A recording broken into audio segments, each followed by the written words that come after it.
Swayam Prabha. Digital India. Educated India.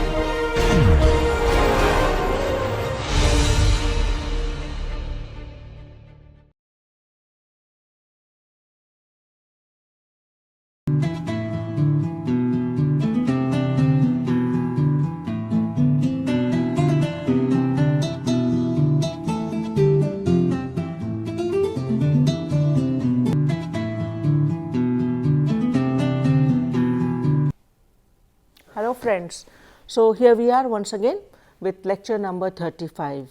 This is the last and the concluding, the fourth lab practice session on the very important topic of personal interview, as we have all been doing this course together with each other. We know that in the employment communication process, the first step is CV writing or resume writing. The second step is group discussions, and the third session or the third step is personal interviews. We have had 3 lab sessions on personal interviews, and this is the fourth and the last one. Here we present to you lecture number 35 on personal interviews. This is part of module 7. This is the fourth and the last lab practice session. This is the mock session 4 on the interviewers as a panelist, as panelists for the interviewer. On the other side of the table, we have Mr. Kaustav Sengupta, Tanvi Ajit and Mohammad Hashim Ali. And in the role of the candidates who will be interviewed by Kaustav, Tanvi and Mohammad will be first of all Anupam Dash and second Tirtho Nandi.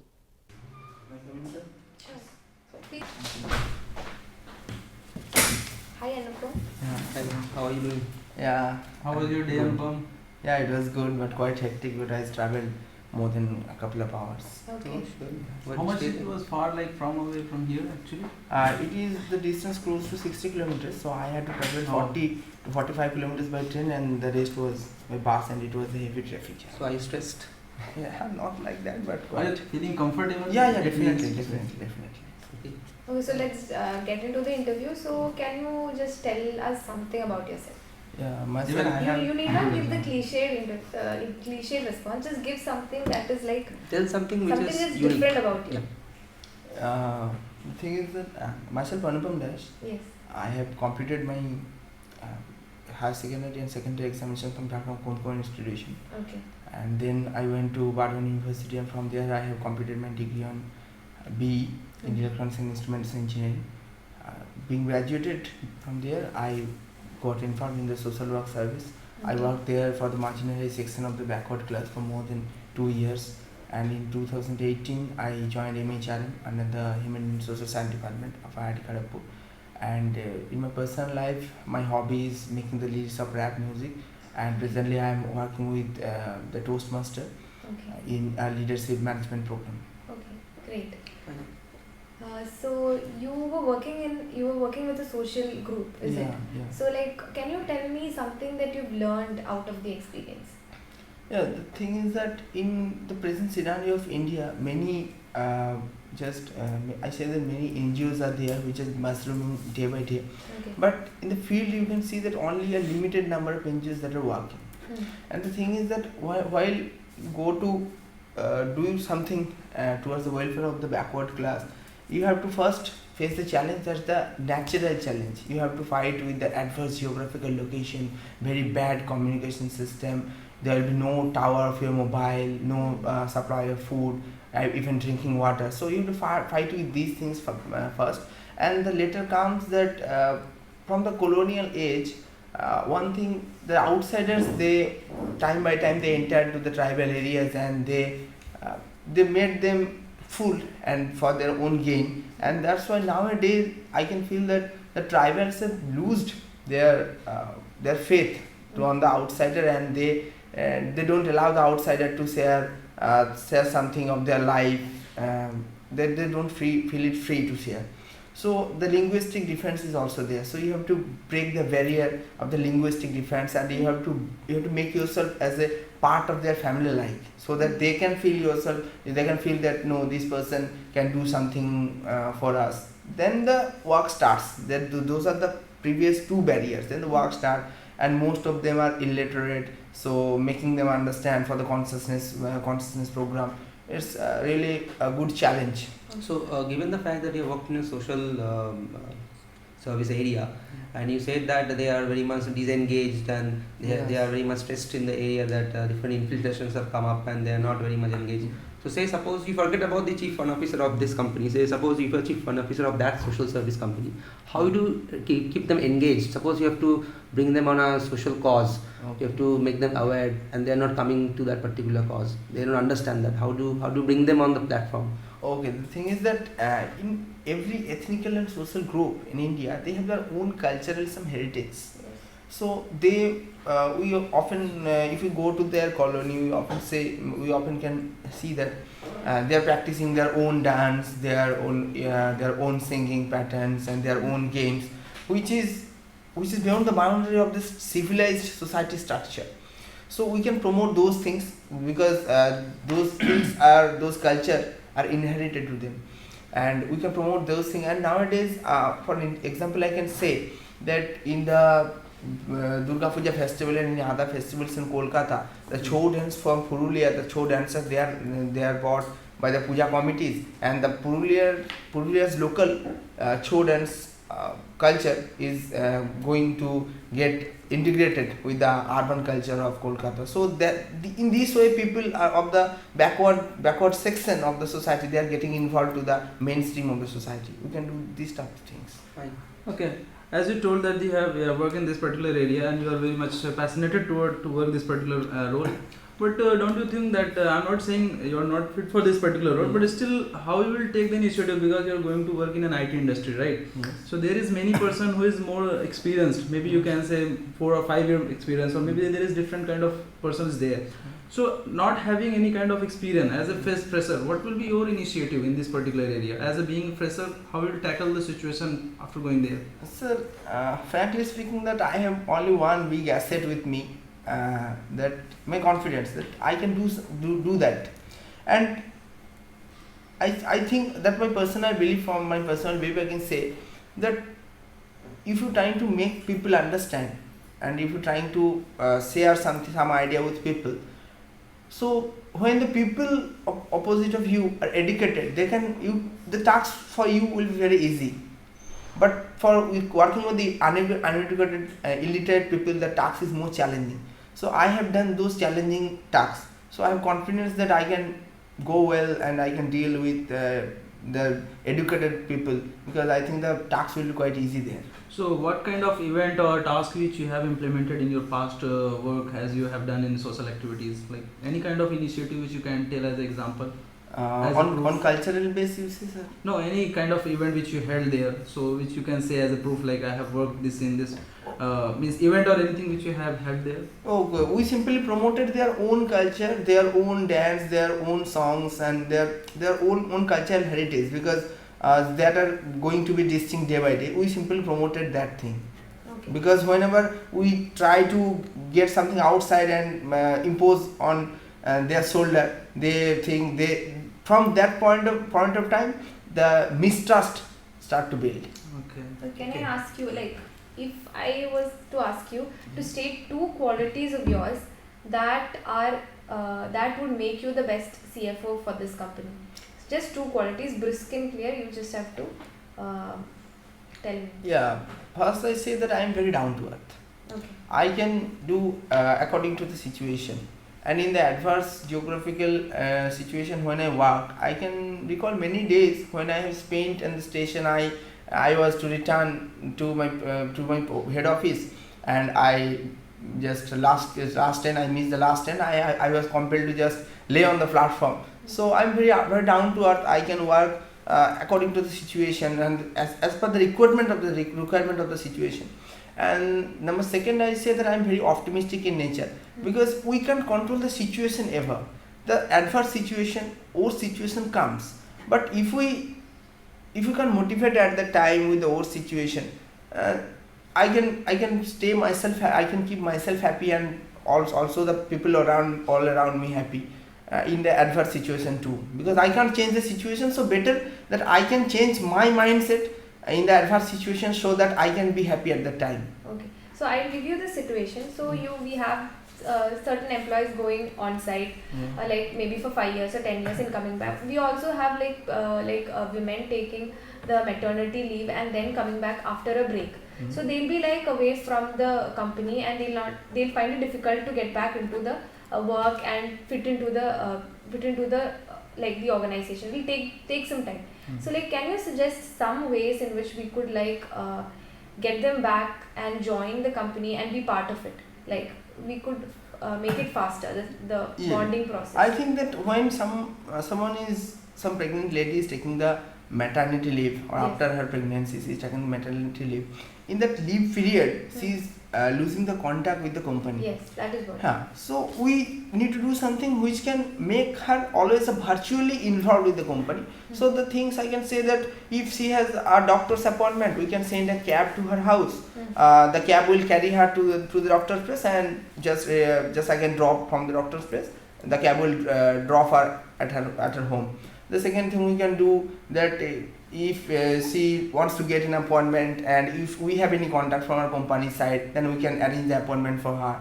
Number 3 can do whenever the new baby lands up on the lap of this earth, then we can congratulate her. We can send her some flower vases to her house, and we as a company we can send a company representative to congratulate her and to take care for her health and these type of things. She will be virtually connected with the things, and if there is any event or program in the company, we know that she can't come, but still we can send the invitation letter to her that she will feel good, and then she'll stay engaged. Nice thought. Good. So one question. See, suppose you are the CFO and you have to do some fun activities for the people around here. You will see number of stressed people out here, some happy people out here, everything. So how would you measure the stress level or the happiness level, or how much they are stressed? How you do measure those? How you gauge that particular area and come up with different activities? So I think it will be not an uphill task if we arrange simple activities or games. If we arrange activity and game will come later stage. I want to know how you do filter out people who are not happy. How you do understand the emotional aspects of the people? Yeah, that's the thing I'm saying, sir. If we arrange some program, some little program, and if we simply make it open to all, that whoever want to join, those who show interest, we join. So from where after these few activities, some cultural and sports, we can do some activities.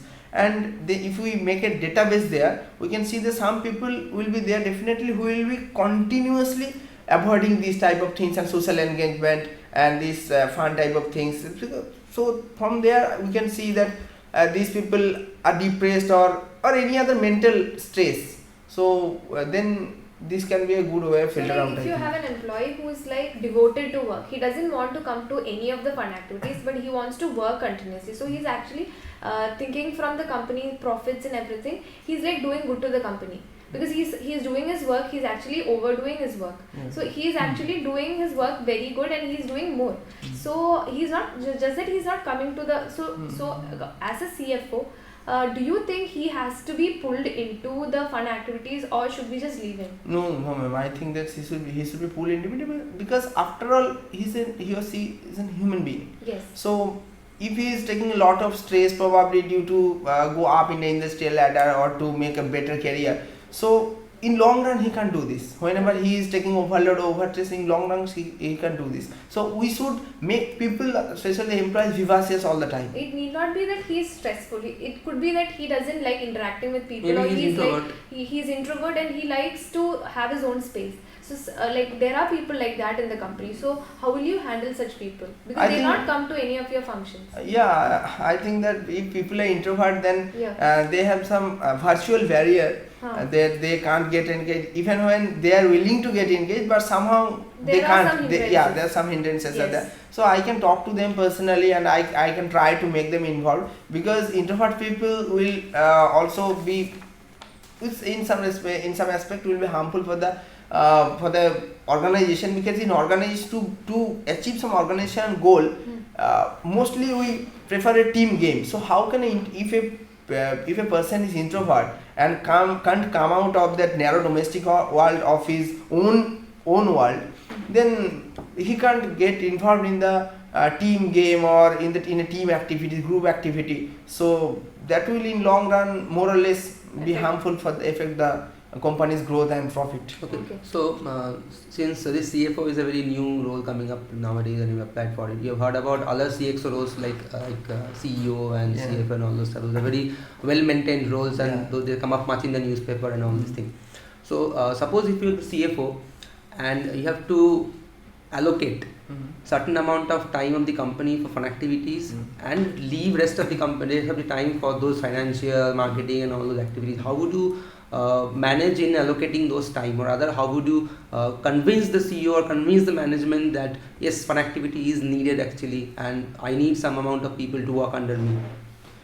Yeah, I think that also the management people, they can understand that fun activities were needed, but sometimes they don't try to, they don't go to make it open, because they always run for the company's profit. So if I can make a good strategy while the company's profit or company's working environment will not be hampered by this fun activity, if I can make those things different, the fun activity will be another and the company's working environment will another, and none of them clash, then I think that people can understand that the hierarchy they will permit definitely. So is it like, as I asked you earlier, I asked you about 2 qualities which like make you the best CFO. But then I'm also asking you, is there any reason that we should not select you? Like, you should like to give as a feedback is from there your any reason why this we is should the reason not I think you are not best for this particular role. Do you think there is a reason? If at all there is a reason, what could it be? It's definitely a challenging question for me, but still I try to answer. Yeah, sure. Don't try to give a positive answer. Yeah, ma'am. If a company, they're purely such a company who run for the profit only, or not employee friendly, for that company I think there will be very little opportunity for CFO, and for that company I will not be hired definitely. And another thing is that if some company that asks me that if I have earlier made any strategy to do some fun activities and in the working environment, in the corporate environment, so I can't show it because I didn't work in the corporate environment, so I had definitely no strategy to do fund management in the corporate environment, and in that case I will definitely not be selected, that I think. Okay, Anupam, I think we're done. Yeah, that's it. And do you have any questions to ask us? Yeah, ma'am, ask us, I have one question that I have already went through the Wikipedia and I have learned all the things that you for the last more than a couple of decades your company is working well in the corporate and social responsibility. So now you are also hiring people for the fun activities. So will those sectors be different or it will be merged? They'll probably have to work hand in hand, because you can always have like club activities of the CSR activities with the CFO's activities. So it has to be like a team activity. So we'll have representatives, we'll have discussions with, we'll have meetings with both the teams, and we'll design programs accordingly. So it will be a team effort. And so I have another question that I have doubt. I can say. Yeah, sure. Yes, That if some officers fund management team is there, so how much involvement that team will have with the organizational hierarchy? How much involvement will the team have? Actually, what we do, we just deal according to the like level of the associate who is working. Like there is some associates who is in an organization as a fresher. Maybe you can say just onboarded in the team as a fresher. So they will be deal according to the situation, and in the same time we are giving separate event or management or activities with the experienced guys less than bracket of 5-year experience. So we are going to make some kind of event which is in the level of that kind of associate. In the same time we are going to separate some kind of event which is for the especially some more experienced guys, more than 10-year experience of guys, because sometimes you are going to make the level of mentality in the same frequency. So these kind of things which we used to do, and definitely once you will come in the organization, you will get to know all these things. Okay, so have a good day. Okay. Thank you, Anupam. Thank you, Anupam. Welcome. Hi, Tirthu. Hello. Good morning. Good Please take a morning. seat. Thank you. How was the day? I think this was a very long day, Okay. and even then, I'm very excited to be here. How you are excited because it was the last, means you are coming in the last, and I think everybody is just exhausted. You've been waiting for and so you are long. still We thought that you will be stressed out. excited. How? I think the anticipation was just building up. Okay. Great. Yes, yes. So, like, let's start by just give us a brief intro. It need not be the cliched interview. Just give you like maybe some like what do you say? Okay, I Something's understand. different. Yeah, about everybody you. has your resume. So Yeah. quickly go through the resume. So, well, my interest in HR basically stemmed from my role as a team lead. So, I was working as a team lead for around, so I would say 8 to 10 months, during which I was heading a 17-member team in different shifts. I was responsible for resource allocation, shift management, leave allocation, conflict resolution, as well as prompt collaboration, both intra and inter-team. So this is where I was exposed to a lot of HR activities, which made me envision a career in talent acquisition and L&D, I would say. So after that, I gave my CAT, and well, here I am.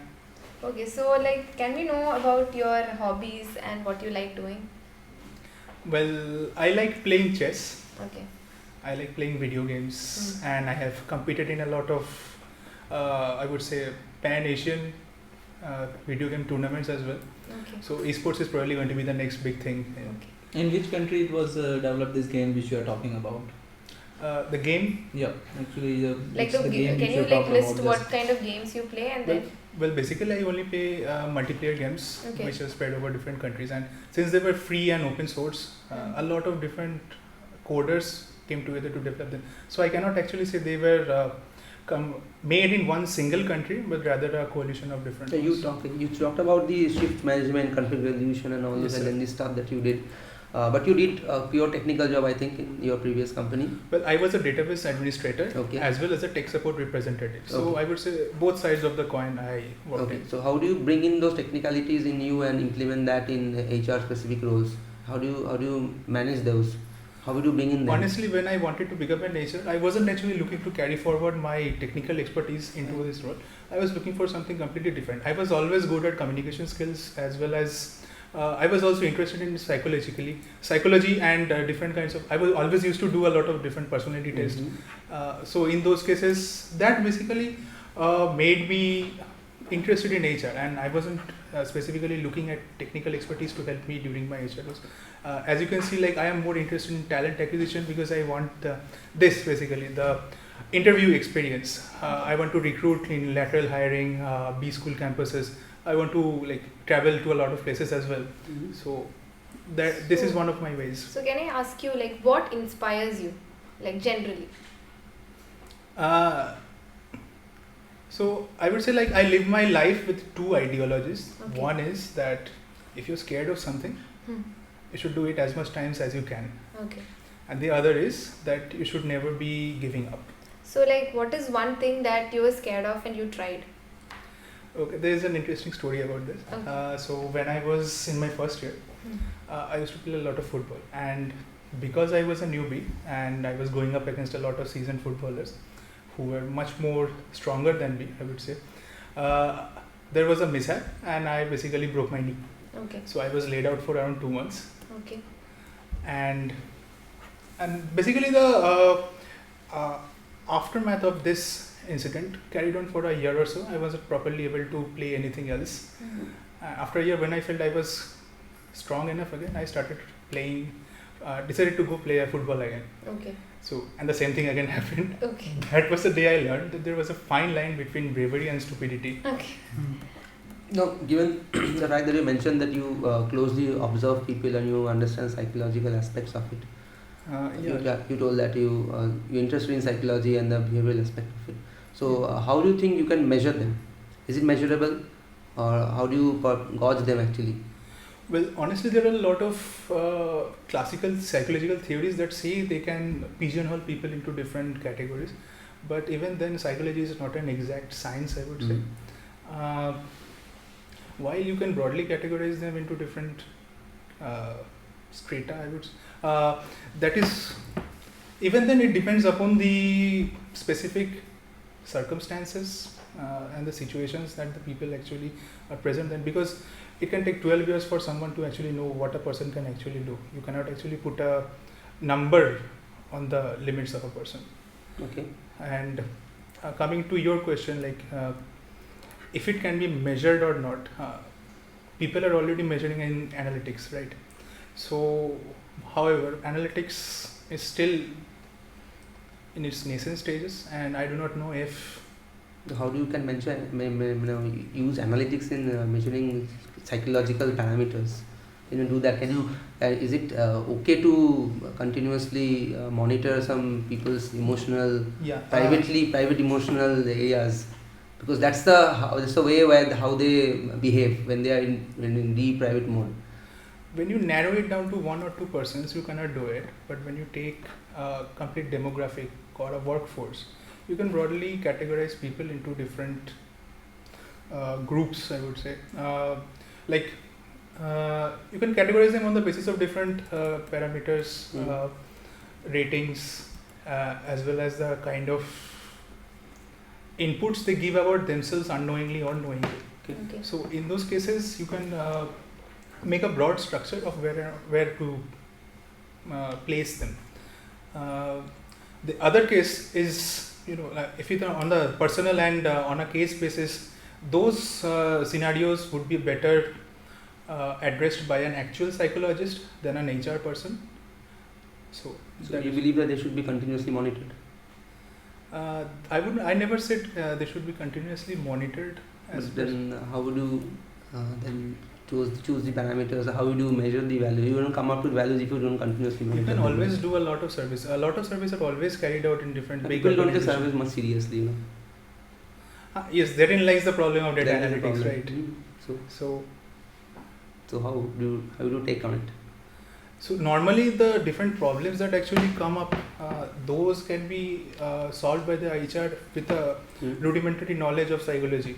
But in the more severe cases where people are actually depressed or very frustrated, they cannot be actually given guidance by the HRs. They need to seek professional help for that. And so you had, you want to complete? No, sure. Okay, so you were working for around 3 years. Around 3 years. So, can you tell me something that you liked about their HR department and something that you would like to change about it? Can I have a minute to think about this? Yeah, please? sure.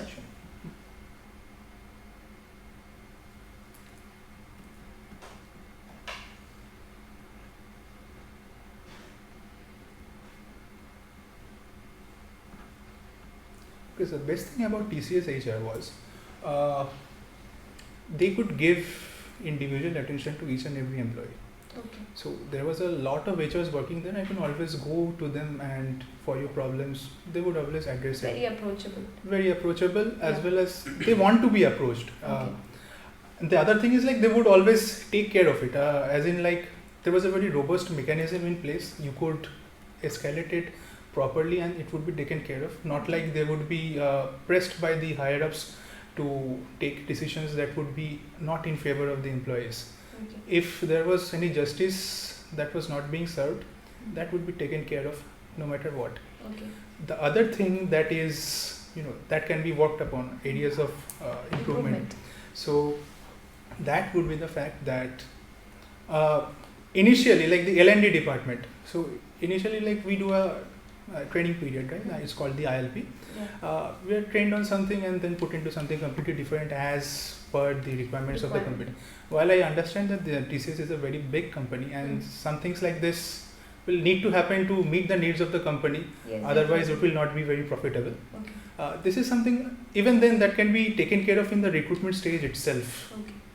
So see, if you are the HR of a company and you see that you have certain ideas, but it doesn't fit to the budget, it doesn't fit to your ethics, or there are two cases. I'll first put it like this way. Like it doesn't, it is not ethical to you. So how it, but then it's like for the company, it's like profitable.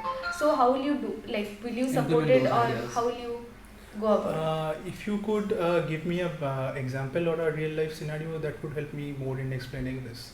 What can be not ethical? Like for example, like putting, there is a bell curve kind of rating Yeah. system that you do. So like we feel that certain people are forcefully put to the bottom of the rating curves, just for the fact that there are like other people who are like more experienced. So there has to be some people who have to come to the bottom and some who have to be put at the top scale. So like they are demotivated, but then it is not ethical to do that, because they are doing their part but they are forcefully put to the bottom. So in that case, what will you do? Because the other persons have got the higher rating because they are more experienced, not because they are doing much work. So in that case, what will you do? They have to be retained. So I'm not completely understanding your scenario here. I would say, like, would you want me to redesign the bell curve, or like Yeah, so this is what the company is doing, but then you find it like it is not right. So how will you go about it? Well, if it's in a company as vast as TCS, Yes. and the kind of work that TCS normally does, the bread and butter of TCS projects is mostly support, and the kind of jobs that are being done here, they do not need a lot of technical expertise. Okay. And in those cases, seniority actually counts for a lot more later on. Which is why the senior people need to be retained. So, for example, like you said, the people who are juniors, they are being forced to the bottom of the bell curve, Yes. even though they are performing very well. But we need to also take into account the fact that the senior professionals that are already working there have been working there for a long time, Okay. and in case they are probably the real problem solvers, and they are the ones who are mentoring the new ones as well. Okay. So in those cases, which is mostly prevalent in all of TCS, I think it makes sense that they should be given the higher curves in order to retain them, because otherwise it would take a lot more time. Suppose 5 people are given a C rating who are juniors, Yeah. and in order to put one senior person in the A rating. So I think like the impact that A rating senior brings is probably equivalent to those 5 people. And if you remove the senior, in order to make those 5 people progress to that level or that position, it would take 2 years at least. So in these cases, I think like TCS is probably having a much, I would say the cost benefit ratio is better for the senior person to have a higher rating than the junior person. Okay. It is unfair, I would say. It Yes. is, but Is there any method that you can suggest to like make it more fair? Like, is there another system that you can suggest if you know any, or like you think this will do? I think in a company as big as TCS, there is no other method to do this. The only way you can alleviate the symptoms of this particular malady is give more recognition to the juniors. Okay. Maybe not in the form of ratings, maybe in the form of like Performer of the Month awards, something that makes them Something like feel valued and Okay. not just. Okay. Suppose I'll ask a question. Say you were interested or you are interested in L&D, and you told that ECS has ILP thing. I said I was interested in talent acquisition. Okay. always, so- I'll put a question in L&D only, since Okay, you sir. are also, you mentioned L&D, I noted down this L&D thing. So since you told that TCS has an ILP thing in the first place, and then they train people in a particular technology and they put in some other technology. So don't you feel there is a mismatch in that area where they are trained in one technology and put in another technology? And secondly, that will impact their career outcomes. That would impact really. It definitely does impact career outcomes. So how do you see that? How would you mitigate those problems? I think Because that it should- because an incoming employee would want something to work on, and he or she is put into that particular project, and he is not removed from that, he is not released from that, but he wants to work in some other technology or some other area. So there's a mismatch. Yeah. So it obviously will impact employee productivity and all those things. So how do you go about it? So the point we have to see here is that we have to tread a fine line between employee expectations as well as company policy or company requirements. So it can be basically, addressed from the recruitment process itself. When the people who are actually joining, they can be given a brief introduction, or they could be kept in the know-how that yes, even though you are being trained in this, you can be put into this, which is completely different from what you actually learned there. so that later on they don't have any mismatched expectations, so that like they don't get frustrated like what am I doing here. Okay. So now it's Thank you. almost So, time to wind up, I guess. So Only the last question is there. Okay. You were very inspired by the talent acquisition and everything work which was played in the HRO. Can you tell me the name of CHRO when you were working in teachers? This is the last question. I'm sorry, I do not remember that. Okay. And what is the name of our current company CHRO name? If you have gone through our website, have you any idea about what is the CHRO name of our company? This is the last question for you. I'm not sure what the company name is. What company CHRO you don't know and you are really inspired. Okay, I'll from wind that. up in this way. Do you have any questions for us? If you have any questions. Honestly, no. I was very impressed by the total process here, and anything too. that I. Thank you. I would like to ask you one thing. What Sure. makes you happy? Like just one thing that makes you really happy. Anything. I never expected this question though. In brief, I would say Yes. progress. Progress. Yeah. Good. Thank you. Okay. Okay, that's it. Tirtha, Yeah, that's it. Thank you. It was nice Thank you so interviewing much. you. Sure. It was nice meeting. Thank you. Once again, I would like to express my gratefulness and thanks to the students of the first year of the MHRM program at the Department of Humanities and Social Sciences at the IIT Kanpur. Without them, this course would have been incomplete. In fact, for all the 16 lab sessions, it's the very important participation which has formed the crux of this course. And in conclusion, I would like to thank all of you as well. Thank you and God bless you.